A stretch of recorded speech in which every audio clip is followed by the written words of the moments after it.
ಮೂಡ ಹಗರಣಕ್ಕೆ ಸಂಬಂಧಪಟ್ಟಂತೆ ಸಿದ್ದರಾಮಯ್ಯ ಪತ್ನಿಗೆ ಈಗ ಬಿಗ್ ರಿಲೀಫ್ ಸಿಕ್ಕಿದೆ. ಹೈಕೋರ್ಟ್ ಆದೇಶ ಪ್ರಶ್ನಿಸಿದ್ದ ಇಡಿಗೆ ಭಾರಿ ಹಿನ್ನಡೆಯಾಗಿದೆ. ಮೂಡ ಹಗರಣಕ್ಕೆ ಸಂಬಂಧಪಟ್ಟಂತೆ ಸಿಎಂ ಸಿದ್ದರಾಮಯ್ಯ ಅವರ ಪತ್ನಿಗೆ ಈಗ ಬಿಗ್ ರಿಲೀಫ್ ಸಿಕ್ಕಿದೆ. ಹೈಕೋರ್ಟ್ ಆದೇಶ ಪ್ರಶ್ನಿಸಿದ್ದ ಇಡಿಗೆ ಭಾರಿ ಹಿನ್ನಡೆಯಾಗಿದೆ. ಜಾರಿ ನಿರ್ದೇಶನಾಲಯಕ್ಕೆ ಸುಪ್ರೀಂ ಕೋರ್ಟ್ ಛೀಮಾರಿ ಹಾಕಿದೆ. ಹೈಕೋರ್ಟ್ ಆದೇಶ ಪ್ರಶ್ನಿಸಿ ಸಲ್ಲಿಸಿದ್ದ ಅರ್ಜಿಯನ್ನ ವಜಾ ಮಾಡಲಾಗಿದೆ. ಇಡಿ ಸಲ್ಲಿಸಿದ ಅರ್ಜಿಯನ್ನ ವಜಾಗೊಳಿಸಿದ ಸುಪ್ರೀಂ ಕೋರ್ಟ್ ರಾಜಕೀಯ ದಾಳವಾಗಿ ಬಳಸಿಕೊಳ್ಳಬೇಡಿ ಅಂತ ತರಾಟೆ ತೆಗೆದುಕೊಂಡಿದೆ. 14 ಸೈಟ್ ವಿಚಾರವಾಗಿ ಅರ್ಜಿಯನ್ನ ಇಡಿ ಅಧಿಕಾರಿಗಳು ಸಲ್ಲಿಸಿದ್ರು. ಹೈಕೋರ್ಟ್ ಆದೇಶ ರದ್ದುಪಡಿಸಲು ಸುಪ್ರೀಂ ನಿರಾಕರಣೆ ತೋರಿಸಿದೆ. ಹೈಕೋರ್ಟ್ ಏನು ಆದೇಶ ಕೊಟ್ಟಿದೆ ಅದು ಸರಿ ಇದೆ ಅಂತ ಹೇಳಿದೆ. ಮೂಡ ಹಗರಣಕ್ಕೆ ಸಂಬಂಧಪಟ್ಟಂತೆ ಸಿದ್ದರಾಮಯ್ಯ ಪತ್ನಿಗೆ ಈಗ ಬಿಗ್ ರಿಲೀಫ್ ಅನ್ನ ಕೊಟ್ಟಿದೆ. ಇನ್ನು ಹೈಕೋರ್ಟ್ ಅಲ್ಲೂ ಕೂಡ ಸಿದ್ದರಾಮಯ್ಯ ಪತ್ನಿಯವರಿಗೆ ಬಿಗ್ ರಿಲೀಫ್ ಸಿಕ್ಕಿತ್ತು. ಆದ್ರೆ ಇದನ್ನ ಪ್ರಶ್ನಿಸಿ ಇಡಿ ಮೇಲ್ಮನವಿಯನ್ನ ಸಲ್ಲಿಕೆ ಮಾಡಿತ್ತು. ಆದ್ರೆ ಇದೀಗ ಜಾರಿ ನಿರ್ದೇಶನಾಲಯಕ್ಕೆ ಸುಪ್ರೀಂ ಕೋರ್ಟ್ ಕೂಡ ಛೀಮಾರಿಯನ್ನ ಹಾಕಿದೆ. ಏನ್ ಹೈಕೋರ್ಟ್ ಅಲ್ಲಿ ಆದೇಶ ಆಗಿದೆ ಅದು ಸರಿ ಇದೆ, ಅದ್ರಲ್ಲಿ ಏನು ಕೂಡ ತಪ್ಪಿಲ್ಲ, ಎಲ್ಲವೂ ಕೂಡ ಸರಿಯಾಗಿ ಅವರು ಆದೇಶವನ್ನ ಕೊಟ್ಟಿದ್ದಾರೆ ಅಂತ ಜಾರಿ ನಿರ್ದೇಶನಾಲಯಕ್ಕೆ ಛೀಮಾರಿಯನ್ನ ಹಾಕಿದೆ ಸುಪ್ರೀಂ ಕೋರ್ಟ್.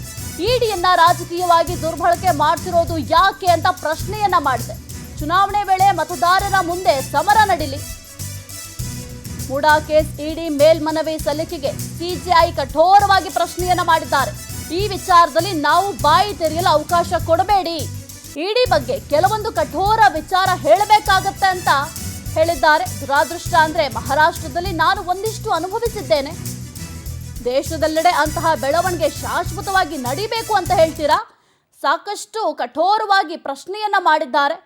ಇನ್ನು ಚುನಾವಣೆಯ ವೇಳೆ ಮತದಾರರ ಮುಂದೆ ಸಮರ ನಡೀಲಿ, ಇಡಿ ರಾಜಕೀಯ ದುರ್ಬಳಕೆ ಮಾಡ್ತಿರೋದಾದ್ರೂ ಯಾಕೆ, ಇಡಿನ ಯಾಕೆ ನೀವು ರಾಜಕೀಯವಾಗಿ ದುರ್ಬಳಕೆ ಮಾಡ್ಕೊಳ್ತಾ ಇದ್ದೀರಾ ಅಂತ ಕಠೋರವಾಗಿ ಪ್ರಶ್ನೆಯನ್ನ ಸುಪ್ರೀಂ ಕೋರ್ಟ್ ಮಾಡಿದೆ. ಇನ್ನು ಈ ವಿಚಾರದಲ್ಲಿ ನಾವೇನಾದ್ರು ಬಾಯಿ ತೆರೆದ್ರೆ ಅದಕ್ಕೆ ಅವಕಾಶ ಮಾಡಿಕೊಡ್ಬೇಡಿ, ಸರಿ ಹೋಗೋದಿಲ್ಲ ಅಂತ ಕೂಡ ಕಠೋರವಾಗಿ ನುಡಿದಿದ್ದಾರೆ. ಸುಪ್ರೀಂ ಕೋರ್ಟ್ ಮುಖ್ಯ ನ್ಯಾಯಾಧೀಶ ಭೂಷಣ್ ಗವಾಯಿ ಅವರು ಚಾಟಿಯನ್ನ ಬೀಸಿದ್ದಾರೆ ಇಡಿ ಅಧಿಕಾರಿಗಳಿಗೆ. ಪ್ರತಿಪಕ್ಷಗಳ ಆರೋಪಕ್ಕೆ ಸಿಕ್ತು ಸುಪ್ರೀಂ ಕೋರ್ಟ್ ಅಸ್ತ್ರ. ಇಡಿ, ಐಟಿ, ಸಿಬಿಐ ದುರ್ಬಳಕೆ ಅಂತ ಪದೇ ಪದೇ ವಿಪಕ್ಷಗಳು ಕಿಡಿಕಾರ್ತಾ ಇತ್ತು.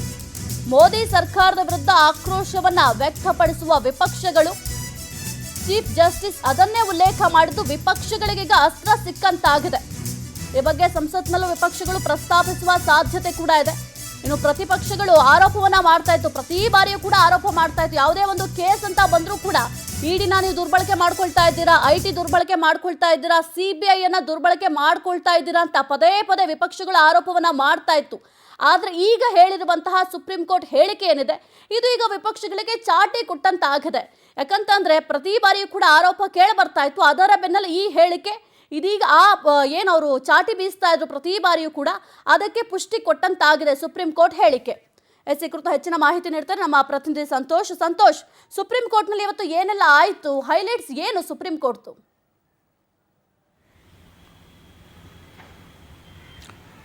ಖಂಡಿತ ಸಾಹಿತ್ಯ, ಮುಖ್ಯವಾಗಿ ಮೂಡ ಪ್ರಕರಣಕ್ಕೆ ಸಂಬಂಧಪಟ್ಟಂತೆ ಜಾರಿ ನಿರ್ದೇಶನಾಲಯ ಸಲ್ಲಿಸಿದಂತಹ ಸುಪ್ರೀಂ ಕೋರ್ಟ್ನ ಮೇಲ್ಮನವಿಯನ್ನ ಇವತ್ತು ಸುಪ್ರೀಂ ಕೋರ್ಟ್ ನೇರವಾಗಿ ಅದನ್ನ ರದ್ದು ಮಾಡುವಂತಹ ಕೆಲಸಕ್ಕೆ ಮುಂದಾಗಿರುವಂತಹ ಗಮನಿಸಬೇಕಾಗುತ್ತೆ. ಮುಖ್ಯವಾಗಿ ಸುಪ್ರೀಂ ಕೋರ್ಟ್ನ ಚೀಫ್ ಜಸ್ಟಿಸ್ ಬಿಆರ್ ಗವಾಯ್ ನೇತೃತ್ವದ ಪೀಠದಲ್ಲಿ ಇವತ್ತು ವಿಚಾರಣೆ ಕೂಡ ಕೈಗೆತ್ತಿಕೊಳ್ಳಲಾಯಿತು. ವಿಚಾರಣೆ ಕೈಗೆತ್ತಿಕೊಂಡಂತಹ ಸಂದರ್ಭದಲ್ಲಿ ಸ್ಪಷ್ಟವಾಗಿ ಈ ಮೂಡ ಪ್ರಕರಣಕ್ಕೆ ಸಂಬಂಧಪಟ್ಟಂತೆ ಮುಖ್ಯಮಂತ್ರಿ ಸಿದ್ದರಾಮಯ್ಯ ಅವರ ಪತ್ನಿಯನ್ನ ಇಲ್ಲಿ ಪ್ರಕರಣದಲ್ಲಿ ಭಾಗಿದಾರನಾಗಿ ಮಾಡಲಾಗಿತ್ತು. ಜೊತೆಗೆ ಸಚಿವರಾದಂತಹ ಬೈರತಿ ಸುರೇಶ್ ಕೂಡ ಇದರಲ್ಲಿ ಭಾಗಿದಾರರಾಗಿದೆ. ಮುಖ್ಯವಾಗಿ 14 ಸೈಟ್ಗಳನ್ನು ವಾಪಸ್ ಮಾಡಲಾಗಿದೆ. ಹೀಗಿರಬೇಕಾದ್ರೆ ಅಲ್ಲಿ ಮತ್ತೆ ಅಕ್ರಮವಾದಂತಹ ಸಂಪತ್ತನ್ನು ಗಳಿಸುವಂತಹ ಪ್ರಕ್ರಿಯೆಗಳು ಹೇಗೆ ಬರುತ್ತೆ, ಆ ಒಂದು ಅವಕಾಶಗಳು ಸಾಧ್ಯವಿಲ್ಲ ಅನ್ನುವಂಥದ್ದನ್ನು ಸುಪ್ರೀಂ ಕೋರ್ಟ್ ಕೂಡ ಇವತ್ತು ಮನಗಂಡಿರುವಂತದ್ದು. ಜೊತೆಗೆ ಹೈಕೋರ್ಟ್ ಯಾವಾಗ ಈ ಒಂದು ಅರ್ಜಿಯನ್ನ ವಜಾ ಮಾಡಿತ್ತು ಅನ್ನುವಂಥದ್ದನ್ನು ಗಮನಿಸಬೇಕಾದ್ರೆ ಹೈಕೋರ್ಟ್ ಕೊಟ್ಟಿರುವಂತಹ ತೀರ್ಪು ಕೂಡ ಸರಿಯಾಗೇ ಇದೆ. ಈ ನಿಟ್ಟಿನಿಂದಾಗಿ ಅದನ್ನ ಮೇಲ್ಮನವಿ ಸಲ್ಲಿಸುವಂತಹ ಒಂದು ಪ್ರಮೇಯ ಬರೋದಿಲ್ಲ. ನೀವು ಯಾಕೆ ಈ ರೀತಿಯಾದಂತಹ ಅಧಿಕಾರವನ್ನ ದುರ್ಬಳಕೆ ಮಾಡ್ತಾ ಇದ್ದೀರಿ ಅನ್ನುವಂತ ಒಂದು ಸ್ಪಷ್ಟವಾದಂತಹ ಒಂದು ವರ್ತನೆ ಮೂಲಕವಾಗಿ ಇಡೀ ಸಂಸ್ಥೆಗೆ ಇವತ್ತು ಚಾಟಿಯನ್ನು ಬೀಸುವಂತಹ ಪ್ರಮೇಯ ಸುಪ್ರೀಂ ಕೋರ್ಟ್ನ ಮುಖ್ಯ ನ್ಯಾಯಾಧೀಶರಿಂದ ಆಗಿರುವಂತಹ ಗಮನಿಸಬೇಕಾಗುತ್ತೆ. ನನಗೂ ಕೂಡ ಮಹಾರಾಷ್ಟ್ರದಲ್ಲಿ ಸೇವೆ ನ್ಯಾಯಮೂರ್ತಿಯಾಗಿ ಸಲ್ಲಿಸುವಂತಹ ಅನುಭವ ಕೂಡ ಇದೆ. ಈ ರೀತಿಯ ಪ್ರಕರಣಗಳನ್ನ ತಾವು ರಾಜಕೀಯಗೊಳಿಸುವಂತಹ ಪ್ರಯತ್ನವನ್ನ ಮಾಡಬೇಡಿ. ಜೊತೆಗೆ ರಾಜಕೀಯವಾಗಿ ತಾವು ಜನರ ಮುಂದೆ ಹೋಗಿ ಹೋರಾಡಿ, ಜೊತೆಗೆ ಅಲ್ಲಿ ತಾವು ತಮ್ಮ ಒಂದು ರಾಜಕೀಯವನ್ನ ಮಾಡಿ ಹೊರತು ಈ ರೀತಿಯಾದಂತಹ ಅಧಿಕಾರವನ್ನು ದುರ್ಬಳಕೆ ಮಾಡುವಂತದ್ದು ಎಷ್ಟು ಮಟ್ಟಿಗೆ ಸರಿ. ಒಂದು ವೇಳೆ ತಾವು ಇದನ್ನ ತಕ್ಷಣವೇ ವಿಡ್ರಾ ಮಾಡಲಿಲ್ಲ ಅಂತ ಹೇಳಿದ್ರೆ ನಮ್ಮ ಬಾಯಿಂದ ನಿಮ್ಮ ಇಂದು ಇಲಾಖೆ ವಿರುದ್ಧ ಕಠಿಣ ಕ್ರಮಗಳನ್ನ ಕಠೋರ ಕ್ರಮಗಳನ್ನು ತೆಗೆದುಕೊಳ್ಳುವಂತಹ ನಿಟ್ಟಿನಿಂದಾಗಿ ಆದೇಶವನ್ನು ಮಾಡಬೇಕಾಗುತ್ತೆ ಅನ್ನುವಂಥದ್ದನ್ನು ಕೂಡ ಇವತ್ತು ಸುಪ್ರೀಂ ಕೋರ್ಟ್ನ ಮುಖ್ಯ ನ್ಯಾಯಾಧೀಶ BR ಗವೈ ಅವರು ತಮ್ಮ ಒಂದು ಅಭಿಪ್ರಾಯವನ್ನು ವ್ಯಕ್ತಪಡಿಸಿದ ಹಿನ್ನೆಲೆಯಲ್ಲಿ ಗಮನಿಸಬೇಕಾಗುತ್ತೆ. ಒಂದು ಸ್ಪಷ್ಟವಾಗುತ್ತೆ ಸಾಹಿತ್ಯ, ಪದೇ ಪದೇ ಇಂಡಿಯಾ ಬ್ಲಾಕ್ ಇರ್ಬೋದು, ವಿಪಕ್ಷಗಳು ದೇಶದ ನಾನಾ ಕೆಲವೊಂದಿಷ್ಟು ಇಡಿಗಳು ನಡೆಸುವಂತಹ ದಾಳಿಗಳಿರ್ಬೋದು, ಜೊತೆಗೆ ಇಡಿ ಇಲಾಖೆಗಳು ತೆಗೆದುಕೊಳ್ಳುವಂತಹ ಕ್ರಮಗಳ ವಿರುದ್ಧ ಪದೇ ಪದೇ ಅಸಮಾಧಾನವನ್ನ ವ್ಯಕ್ತಪಡಿಸಿದ ಗಮನಿಸಬೇಕಾಗುತ್ತೆ. ಅದರಲ್ಲೂ ಕೂಡ ಮೂಡಾ ಪ್ರಕರಣಕ್ಕೆ ಸಂಬಂಧಪಟ್ಟಂತೆ ಇಡಿ ಸಂಸ್ಥೆ ಎಂಟ್ರಿ ಆಗಿರುವಂತದ್ದು. ಇಲ್ಲಿ ಯಾವುದೇ ರೀತಿಯಾದಂತಹ ಅಕ್ರಮ ಹಣ ವಹಿವಾಟು ನಡೆದಿದ್ರೆ ಮಾತ್ರ ಇಡಿ ಇಲಾಖೆ ತಮ್ಮ ಒಂದು ಅಧಿಕಾರವನ್ನ ಚಲಾಯಿಸಬೇಕೇ ಹೊರತು ಯಾವುದೇ ರೀತಿಯಾದಂತಹ ಕ್ರಮವನ್ನು ಕೈಗೊಳ್ಳೋದಕ್ಕೆ ಸಾಧ್ಯವಿಲ್ಲ ಅನ್ನುವಂಥದ್ದನ್ನು ಕೂಡ ಇವತ್ತು ಸುಪ್ರೀಂ ಕೋರ್ಟ್ ಮತ್ತೊಮ್ಮೆ ಮುದ್ರೆಯನ್ನು ಕೊಟ್ಟಿರುವಂತದ್ದು. ಹಾಗಾಗಿ ಮೂಡಾ ಪ್ರಕರಣದಲ್ಲಿ ಯಾವುದೇ ರೀತಿಯಾದಂತಹ ಅಕ್ರಮ ವ್ಯವಹಾರಗಳು ನಡೆದಿಲ್ಲ, ಯಾವುದೇ ಹೆಚ್ಚಿನ ಲಾಭದ ಒಂದು ಪ್ರಮೇಯ ಇಲ್ಲಿ ಉದ್ಭವ ಆಗಿಲ್ಲ. ಹೀಗಿರಬೇಕಾದ್ರೆ ಮುಖ್ಯಮಂತ್ರಿಯವರ ಪತ್ನಿ ಪಾರ್ವತಿ ಅವರು ಯಾವ ರೀತಿಯಾದಂತಹ ಒಂದು ಲಾಭವನ್ನ ಇಲ್ಲಿ ಗಳಿಸಿದ್ದಾರೆ, ಭೈರತಿ ಸುರೇಶ್ ಅವರು ಯಾವ ರೀತಿಯಾದಂತಹ ಲಾಭವನ್ನ ಗಳಿಸಿದ್ದಾರೆ, ಈ ಒಂದು ಪ್ರಶ್ನೆಯನ್ನ ಸ್ವತಃ ಜಾರಿ ನಿರ್ದೇಶನಾಲಯ ಪರ ವಕೀಲರಿಗೂ ಕೂಡ ಇವತ್ತು ಸುಪ್ರೀಂ ಕೋರ್ಟ್ ಪ್ರಶ್ನೆಯನ್ನ ಮಾಡಿದೆ. ಈ ನಿಟ್ಟಿನಿಂದಾಗಿ ಯಾವುದೇ ರೀತಿಯಲ್ಲೂ ಕೂಡ ಈ ರೀತಿಯ ಅಧಿಕಾರವನ್ನು ದುರ್ಬಳಕೆ ಮಾಡಬೇಡಿ, ಜೊತೆಗೆ ಇಂತಹ ಯಾವುದೇ ರೀತಿಯಾದಂತಹ ತಮ್ಮ ಒಂದು ವರ್ತನೆಗಳಿದ್ರೆ ಅದನ್ನ ಸಂಬಂಧಪಟ್ಟಂತಹ ರಾಜಕೀಯವಾಗಿ ಜನರ ಮುಂದೆ ತಾವು ಹೋರಾಡಿ, ಅದನ್ನ ಬಿಟ್ಟು ಅಧಿಕಾರ ದರ್ಪವನ್ನ ಇಲ್ಲಿ ಬಳಸಬೇಡಿ ಅನ್ನುವಂಥದ್ದನ್ನು ಕೂಡ ಇವತ್ತು ಸುಪ್ರೀಂ ಕೋರ್ಟ್ ಸ್ಪಷ್ಟವಾಗಿ, ಒಂದು ರೀತಿಯಾಗಿ ಇದು ಕೇಂದ್ರ ಸರ್ಕಾರಕ್ಕೆ ಭಾರಿ ಹಿನ್ನಡೆ ಅಂತ ಹೇಳಿದ್ರೆ ತಪ್ಪಾಗ್ಲಿಕ್ಕಿಲ್ಲ. ಯಾಕೆಂತ ಹೇಳಿದ್ರೆ ಕೇಂದ್ರ ಸರ್ಕಾರದ ಅಧೀನದಲ್ಲಿ ಬರುವಂತಹ ಜಾರಿ ನಿರ್ದೇಶನಾಲಯ ತಮ್ಮ ಒಂದು ಅಧಿಕಾರವನ್ನು ದುರ್ಬಳಕೆ ಮಾಡ್ತಾ ಇದೆ ಅಂತ ಪದೇ ಪದೇ ವಿಪಕ್ಷಗಳು ಒತ್ತಾಯವನ್ನ ಮಾಡ್ತಾ ಇತ್ತು. ಈಗ ಅದಕ್ಕೆ ಸುಪ್ರೀಂ ಕೋರ್ಟ್, ಯಾಕೆಂತ ಹೇಳಿದ್ರೆ ಒಂದು ರೀತಿಯಲ್ಲಿ ಕೇಂದ್ರ ಸರ್ಕಾರ ಇರ್ಬೋದು, ರಾಜ್ಯ ಸರ್ಕಾರಗಳು ಎಲ್ಲವೂ ಕೂಡ ಕೊನೆಯ ಹಂತಕ್ಕೆ ಬರುವಂತದ್ದು ಸುಪ್ರೀಂ ಕೋರ್ಟ್ ನಲ್ಲಿ ಒಂದು ನ್ಯಾಯಕ್ಕಾಗಿ.